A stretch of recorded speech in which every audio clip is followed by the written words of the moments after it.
Hey there, it's Chuck, diesel85 at gmail.com, doing a video here on my 1500 RAM 1500 EcoDiesel.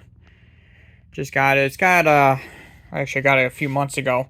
Got 52,000 miles on it as of right now. I got it with 51 something, 51,306 I think was the number. But yeah, it's got 20-inch rims, all that kind of good stuff. Anyways, it's not talk about that kind of stuff. I'll do a separate video on that. Anyhow, doing the transmission fluid change, and you can see here it's a freaking messy job. Anyways, how it works, this is a 2020 by the way, RAM EcoDiesel, and we got our DPF here, our diesel particulate filter, and normally a lot of videos show filling the pan. This is the drain, that's the fill right there.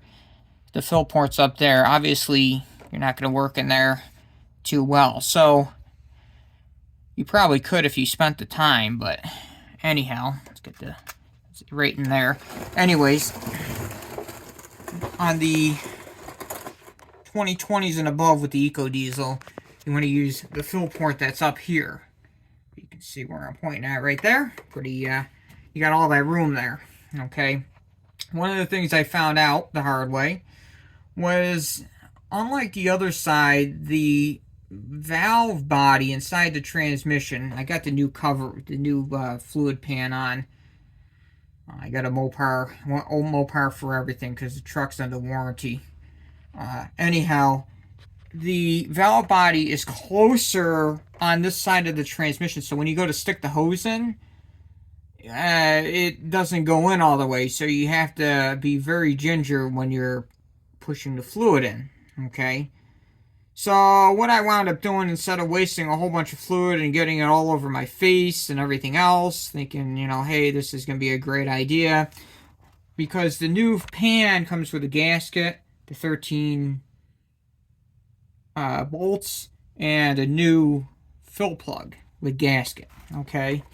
Comes with the whole 9 yards. You don't have to get anything separate when you get the Mopar kit, okay? And you get the Mopar fluid and everything else like that. There's the fluid, the 8 and 9 speed transmission fluid. So what I wound up doing here, which you could try for yourself, after you have to be really careful, was I basically got the old plug and I drilled a hole right through it to fit onto the bottom of my pump there. This is a slippery peak pump. You can get them on Amazon. And I drilled it out exactly to match the diameter of that hose there. Well, I did that, and it didn't look like I had the thing all filled up, so I said, you know what, before I pump this last bottle in, because it didn't seem like it was just taking a lot, I pulled the hose out. Well, I had it all over my my face. I'm smart. I wear safety goggles, and it went all over basically went all over my chest because I wasn't expecting that to happen. So, lesson learned on this: the next time, pretty much every so often, I'm gonna pull the hose and just check it. There was only about a half a quart overfilled in it when I did it like this, but maybe I'll make some of these. For folks that need them. It's not that hard to do, especially if you get the kit and you got some time, but I know some people don't have the equipment to drill stuff like that. It is steel. It's a mild steel. It's nothing crazy. So anyways, I know that some people were wondering about it on some of the forums that I belong on. So basically, this is the procedures right here and everything. It shows, for diesel engines, remove the fill plug, one from left rear of the transmission case. Here's the torque spec. That's what you need to do. I'm in the part now where I'm on number 9. Lower the vehicle. Tires. This is 4-wheel drive. I got it in 2-wheel drive. I got it up off the ground enough for my liking. I'm still going to be very careful on both sides. The truck is level. I spent a whole bunch of time leveling it, making sure the transmission was all level. That's another critical thing. Also, make sure your drain plug, your drain plug, make sure your drain plug on the transmission cover there is tightened up before you start filling it up. Sometimes mine was a little bit loose. I made sure it's to torque to spec, as you can see there. And then you follow this diagram here to make sure you are tightening it up to proper torque. So those are the torque specs right there. Drain plug torque is 9 Newton meters and 80 inch-pounds, and the actual bolts themselves, these 13 bolts, are 10 Newton meters or 89 inch-pounds, not foot-pounds, inch-pounds. So both inch-pounds, 80 and 89. So no, not that much. And the torque on the side of that is 35 Newton meters or 26 foot-pounds. I prefer Newton meters. It's a lot easier. But anyways, so just to go through this, I'm not going to bore you with me doing this. It's not that difficult. I'll let you read this here and you can have an idea of what needs to be done. So that's pretty much it. You can pause the video and whatever else. So I want to get to this. And one thing, if you notice here, number 18, use a diagnostic scan tool to clear any diagnostic trouble codes. The reason why that's in there is the vehicle is just going to absolutely freak out because the front end, I think one of the tires is up over there to get it level. My floor, because I have a drain and everything. If I do this, I have to get the cat litter out and my absorbent and clean all that mess up. But anyways, what's going to happen is because these wheels are rotating, it's going to it's going to throw some ABS error codes. It's probably going to throw speed sensor codes because the front end isn't moving. Don't worry about any of that. You don't freak out any about that. Just after everything's all done, you tighten everything up, get all cleaned up. Just get your scan tool there. I got my nice haul tail there. Just clear everything. You don't have to worry about it. And then take it out for a test drive. The other thing I do recommend, you see I have a bunch of towels on my truck here. I am absolutely friggin' filthy right now. So especially if you're working on somebody else's vehicle, maybe I know some people don't care about their vehicles, but I do. I went to the effect of getting nice seat covers for my seats and everything, but it's a dirty process. It's not for the faint-hearted, I guess. It's, I'm sure the next time I do this, I can figure it out a little bit easier, make some adjustments to it at about 100,000 miles. So right now it's got 52,000 on it. Let's see if I can get it to light up here. Anyways, yeah, let's see. Actually, it's there it is off of the thing. 51,306, just add 1,000 miles to it. So, anyways. But I figured I'd show you that, so I'm gonna start her up here in a bit and do that, and hopefully it helps. 1500 EcoDiesel, and one more thing I'll show too. Over on the bench over. This is the old fluid that's out of here. Okay, that's the old fluid. That's what it looks like. That's what it looked like coming out of transmission. And get you a good view and angle here. But that's what it looks like. Very dirty. And this has been sitting for about, 2 hours, 3 hours. So, and the vehicle was cold. Actually, I haven't driven it in a couple days.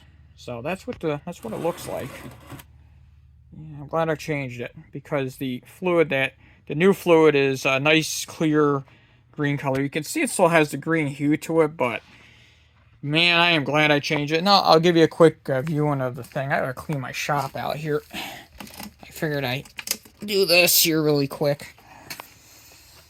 I'm in the process of cleaning up my shop, actually, even though it doesn't really look like it is. And of course, I have the measuring cup in the way, but this is what it looks like after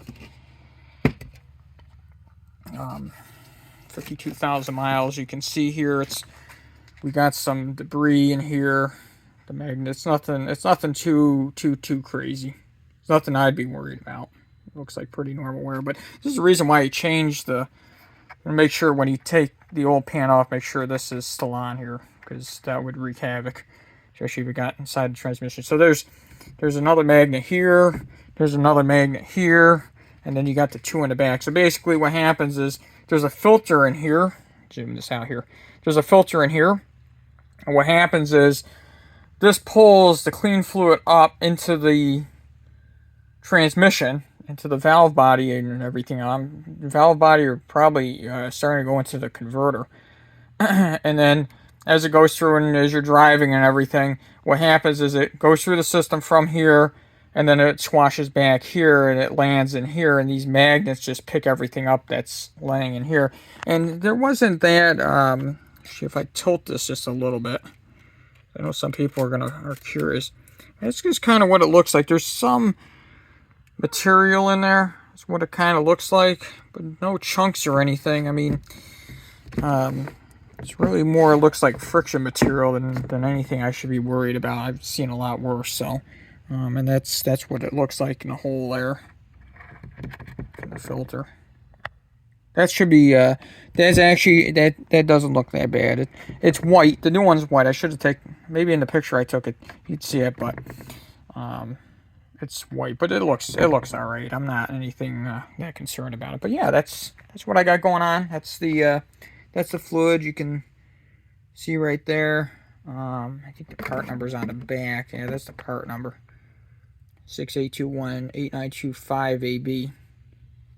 So, and I got 7 quarts. I thought I was going to need more, but obviously I had a little bit of an issue there, overfilling it using my little contraption. But anyways, figured I'd show you that. I don't think there's anything else that I could possibly show you in this video. Again, like I said, if you get the Mopar pan, it does come with the 13 bolts and the 13 bolts that go around here, and the gasket comes with it as well. So you get the gasket automatically, and obviously this O-ring here, the drain plug comes with it, and everything else that you see in here, the filter and everything. I know there's a Dorman aftermarket that has a removable filter instead of, you know, replacing the whole pan. That's kind of wasteful, but, and obviously a new fill plug with the gasket on that and everything. So anyways, so I figured I'd show you that. If you have any other questions, let me know.